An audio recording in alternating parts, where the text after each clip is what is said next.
Спорт ул сәламәт яшәү рәвеше, әүҙем яу һәм, әлбиттә, еңеүҙәр. Яңыраҡ Шаран районының балалар ижады һәм спорт үҙәгендә яңы секция асылды. Кескәйҙәрҙе ҡул һуғышы спорты үҙенсәлектәренә физкультура уҡытыусыһы Денис Куваркин төшөндөрә.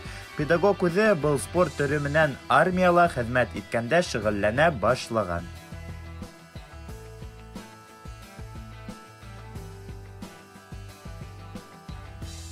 Спорт көрәше республика проектында еңеп сыҡҡас, мәктәп етәкселеге махсус ҡорамалдар һатып алып, спорт залында көрәш менән шөғөлләнеү өсөн шарттар булдыра. Секцияла 6 йәштән 16 йәшкәсә 38 бала шөғөлләнә. Тренерҙары уларҙы республика кимәлендәге ярыштарға сығарырға ниәтләй.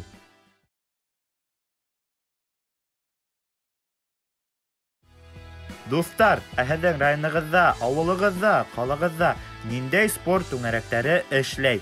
Ошо турала ла беҙгә яҙып, йәки видео төшөрөп ебәрегеҙ. Илназ Снегов, Әлфина Андреева, Тау-Тау хәбәр өсөн.